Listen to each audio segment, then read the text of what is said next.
We are back for Do This, Not That, and I am super excited. You ever have somebody you listen to their podcast all the time, you're all like in their world, and then you get to actually talk to them? Well, that's what's happening right now. I got this guy here is a big deal. Michael Stelzner. Now, if you don't know him, he is the founder of Social Media Examiner, which you probably get that newsletter because like 400,000 people get it. He is the founder of Social Media Marketing World, which is the biggest and greatest conference for social media and digital marketing. You have to be there. It is wild. And he has 3 podcasts. Okay. Every week I'm listening to them, but the social media marketing podcast is got to be the best marketing podcast on the planet. It's way better than this one. This one sucks compared to that one. So you got to check that one out. So, Michael, welcome to the show. Thanks, Jay. You ever been introduced before by somebody saying that they suck and you don't? That's got to be like a new intro. I mean, it's quotable, that's for sure. We try. So today we're going to be talking about event marketing strategies because you've been putting on really successful events for a very, very long time. So I want to be able to dig into that.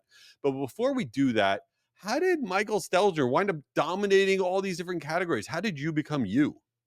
I wrote a book called Writing White Papers. I was a writer, and then social media popped. Started Social Media Examiner as an experiment. It took off, and then eventually started a podcast that you just referred to, and then the conference. And here we are 15 years later. We just celebrated our 15th year as a Social Media Examiner, and my newest show is called AI Explored, and I'm kind of going down that rabbit hole. But the key to the whole thing was creating content. Started as a writer, realized I'm decently good as an interviewer, and the podcasting thing blew up. We've done the YouTube thing. We've done all the things, but email has been the central core component from day one. From the first day I launched Social Media Examiner, I had an email first strategy, which will make you smile. Yes. And that's been the key to our entire thing, really. So, first of all, I love that, obviously, and I'm a big believer in that. When people say email's legacy or dead, I think that they just don't understand how to use email. Right. And so, as it relates to events, Mhm. okay, it's one thing to put on an event, get everyone excited about year 1, year 2, year 3, right? It's like the new shiny object. But you've been doing your events for a long time, and they keep crushing it. How do you drive event registration and increase attendance? Like, how do you keep everybody excited about that? Okay, well, first of all, if you already have an event, the best thing you can do is incentivize people to come back to the event while they're there. So the first thing we do is we give them a smoking deal they cannot say no to. And the best we've ever had was we've had more than 1,000 people commit to coming back on the last day of the event. So Wow. that's one way to get people committed is they're already there. You see this if you've been on a cruise, they give you a smoking deal that expires before you get off the cruise ship. But beyond that, the other way that we really do this is we leverage photos huge. Like we've got photographers all over the place capturing close ups of people smiling, people intently taking pictures of slides, all the things that kind of convey graphically what in the world a really good learning experience would be like. In addition, we capture customer testimonials everywhere. We have hundreds of them that we've trained an AI model on, by the way. And the AI model will automatically find the best testimonials for the emails that we put together. And what's really cool is if you go to our sales page, which you can Google Social Media Marketing World, we've got this little graphic at the very top, and we've got 5 little short testimonials without even the name of the person, just kind of instantly signaling to someone who comes to the sales page right below the headline that this is a remarkable event. And we split test this, and sure enough, sales, all the metrics, engagement metrics go up when you have this kind of stuff there. We use testimonials absolutely everywhere. And this is something that applies to non-events or events. People love social proof, and that's what social proof is. Other people that sound like them, seem like them, that are actually endorsing the product. So let me ask you a question about that because I think that you all use social proof better than almost anybody that I've seen on your websites, all this stuff. Uh, so you said you go to them and you ask people for testimonials because the way that I know it is okay. They're filling out their post conference survey or webinar survey, and did you like it? Yes, no. You want to write anything? But it sounds like you're more intentional about getting the testimonial in other ways. How else are you getting them? Okay, first of all, people post all over social about their experience while they're there, and we curate that stuff. So it's such a good experience that people actually organically take pictures, post on Instagram, write posts about it, private message us, telling us how much it's transformed their life. So you have to collect it from all these different inputs, and then you have to categorize it and put it into a sheet. But on top of that, obviously, we do the things you're talking about. So all the different inputs when they come in, and they come in 1,000 different directions when you're doing a really good event, they're all capturable, and they all should be potentially put into a database that you can use. I feel like the biggest idiot alive that I never thought about the fact what people are putting on social actually can become testimonials. That's like gold. So let me ask you a question about that. I know we're way off script, but I don't care. Yeah, go for Um, it. so when someone posts on social and they're like, "Oh my god, social media marketing world's the greatest thing ever. I can't wait to go back." And you're like, "We got to use that." Do you then reach out directly to that person and say, "Is it okay No, I to do not. use you in whatever?" No, why would I? Because they've already publicly put it out there. I don't need to do that. I love this. I'm using this. I'm very, very excited about this. Okay. um, so all right. Let's get into that. Was like kind of an underrated, under the radar Hey, tactic. you But is wanted there any? tactics, you wanted Yeah, gold, I'm dropping it. you're dropping knowledge bombs. So give me another one. What's another under the radar tactic that Michael Stelzner's like? We do this. Most people don't do it. They're sleeping on it. They should be Okay. doing this. Yeah. So, first of all, you gotta play a long game. So in my case, social media marketing world is one of the main ways we make money. So when I get a guest on the show that's a returning guest, like I just interviewed Sean Cannell, who has got a huge YouTube channel. And at the end of the interview, I just said, "Hey, everybody, Sean Cannell will be presenting at Social Media Marketing World. So if you love what you heard, come meet him live. Sean, where can we discover more about you?"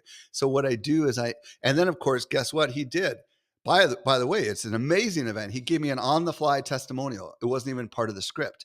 So you can work it in to basically your interviews and all the content so it comes in naturally.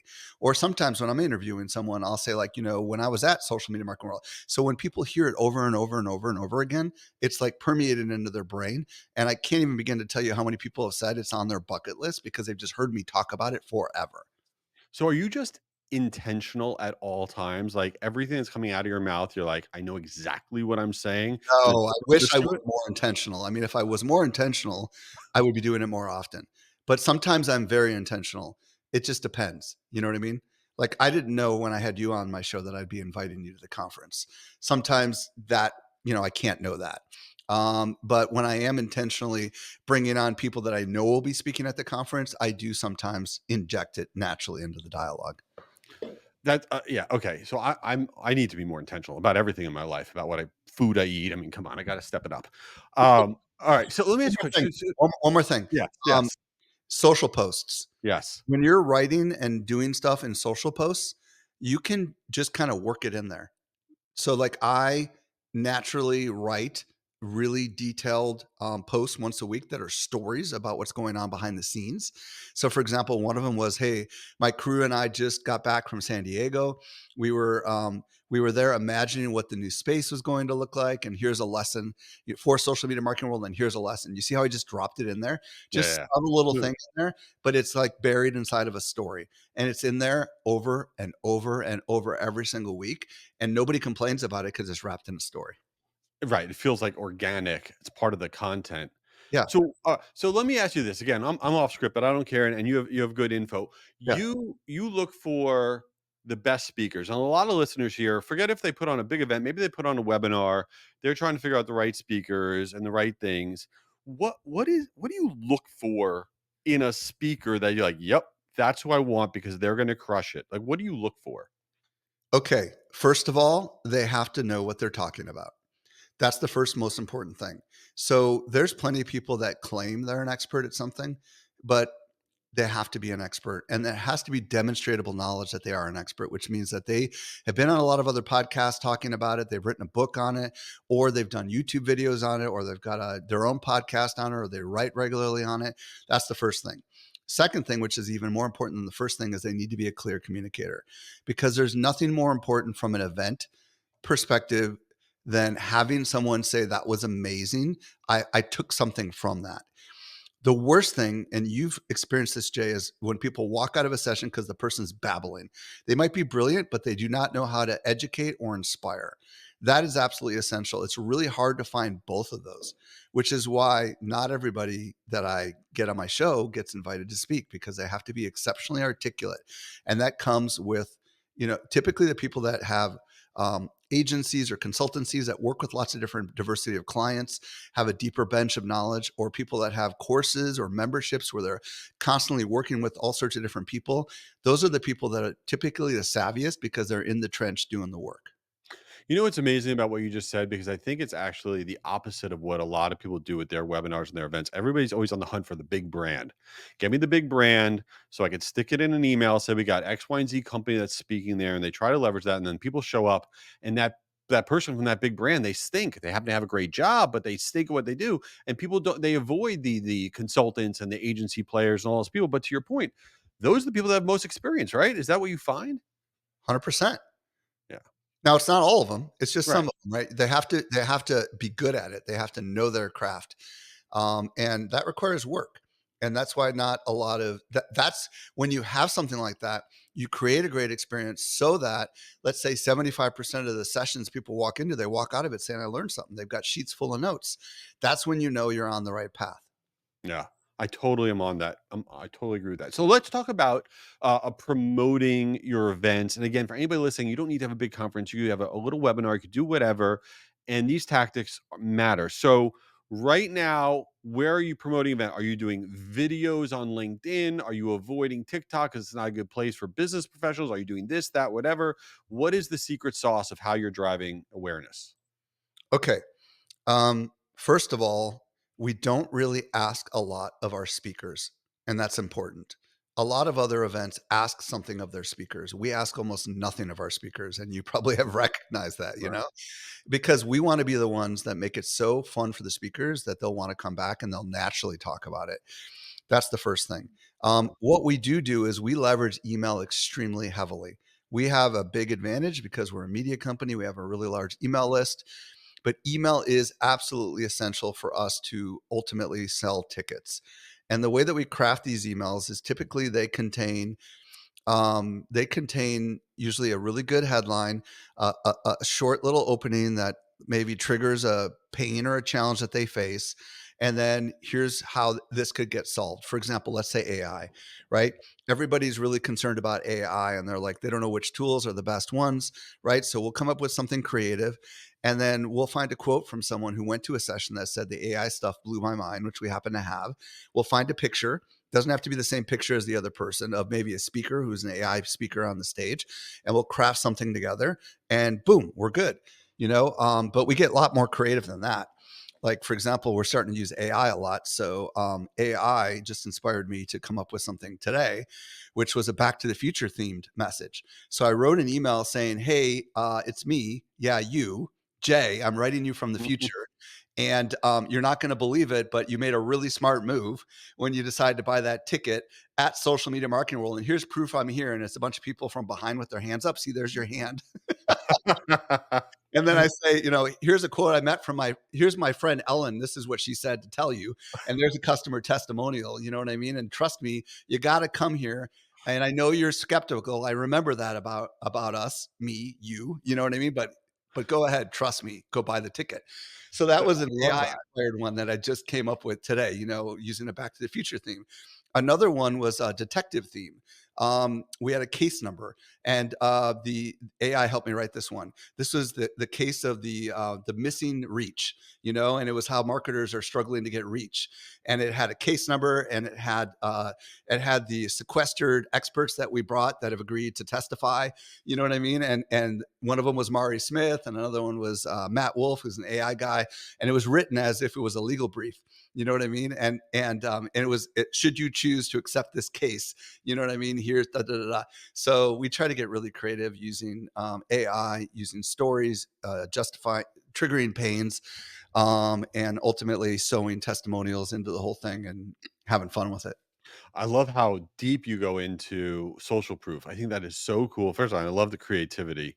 And let's just talk about email for a second because I'm curious. Because everybody, whatever you're promoting, people always get nervous. I'm sending too much email. And I always believe that's the dumbest thing of all time because if you send less, it doesn't mean it's going to do better. You're just sending irrelevant garbage. So, do you, how We often sent are at you least sending email? 100 emails over the course of a year, 100 emails. Okay. So that's multiple a week. at least two a week, sometimes five. You see, I'm on your team. By the way, here's how you get away with it. Okay, number one, there's always something to talk about. Okay, we have sales that end on sale weeks. We send sometimes 2 or 3 or 4 emails in one day when there's a sale ending. We might be introduced. We have different variances of tickets. We have all access, marketer, and virtual tickets. Right. So these are this we have convince the boss stuff like, hey, we know you probably can't get the boss, we put this resource together for you. Oh, here's a sample, right? We have all these different things that we have figured out that we can email, and we can use obviously certain times of the year like Thanksgiving, and all this stuff to kind of trigger people to have fun different things with it. But we have found that we have to use this. And by the way, if you don't want to do this over email, you can do this with ads. You can do this with organic social. But the idea is you got to keep banging the drum, because if you can't get people to the sales page, then you're never going to get them to buy the ticket. Listen, I am so glad that you said that because I totally agree. I hate when people just think, okay, we'll send out less and we'll do better. Just No, send out better stuff. yeah. I mean, that's the way it goes. All right, before we wrap up here, I got a question for you. When you go to other events, okay, are you there like, oh, this is all so great? Or are you judging everything? Like, this is the worst food I've ever seen at a conference. Their AV is terrible. The audio is terrible. Or are you like, good for you guys. You're trying. Way to go, you. First of all, I go to events all the time. I generally do not ever attend sessions. What? And and the reason I go there is because I'm a scout. I'm a talent scout. So I don't care if I'm speaking or not. I go to these events, I have a hit list, I'm going to see them in action, and I'm going to decide whether or not I want to invite them onto my podcast. Wow. Knowing full well that I'm going to develop relationships with these people. And then when I want them to speak at my event, should I choose them, they will say yes 99% of the time. Wow. Talk about being intentional. Like, you're like out there. Seriously, Somebody dude. sees you at the thing and they try to talk to you. Like, don't Dude, talk to me. I'm locked in right now. no, no, no. I mean, like, no, it's no. I'm there to talk to everyone. I only go to network and socialize, and get to know these people, because there's a truth about marketing, Jay. People do business with those whom they know, like, and what's the last word? Trust. There it is. I love Trust, that. right? And if they don't know you, well, they're going to say no when you ask them to come speak at your event. And if they don't like you, they're definitely not going to do that. And if they don't trust you, that's not going to happen either. So I'm all about providing value. When I meet people, and I get them on the show, I spend a lot of time with them trying to understand what their big dreams are and their visions are. And I develop real friendships, and they're authentic. And it doesn't matter whether they're going to speak with me or not, but this is really my superpower, is networking. And this is why I'm able to get people like you, Jay, to come to say yes. You know what I mean? And I've always been able to get some of the biggest names in the world coming to my event, because I work really hard to make sure I understand what these people want. And most speakers, what they want is they want to get in front of an audience that's their customer base, and they want to be able to walk out of there with prospects or leads, right? Which is why these agencies and consultants are such great people, because their desires are so unified with my desires, and they already know what they're talking about, and it turns out to be a real win-win. But I go to like maybe 3 or 4 conferences a year across the AI space and the marketing space and the YouTube space. And sometimes I'm working years in advance. I started going to VidCon like so many years before YouTube became a thing, and I developed all the strategic relationships with all the people, so that when I could call huge people like Zach King or Darren Rouse, or I mean Daryl Eves, or Sean Cannell, like we were already friends by then. First of all, I love that, and I feel that, and I'll tell you the truth. First of all, I was honored when you asked me to speak this year's social media marketing world, which everybody needs to go to, not because I'm going to be there. It's March 30th to April 1st, 2025 in San Diego.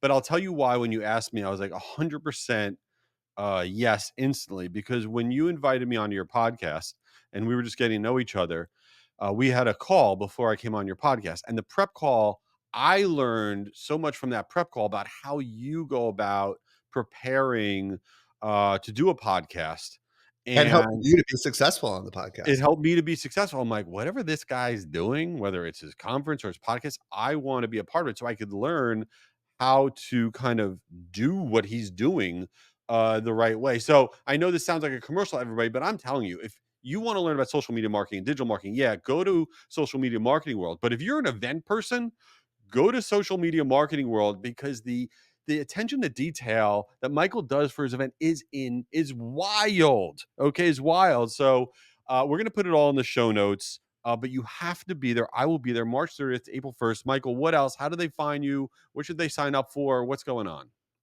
You just did it all for me, my friend. Thank you. Well, and also sign up for the newsletter, socialmediaexaminer.com. It's amazing. And I love your content. And thank you for being here. Thank you for having me. All right.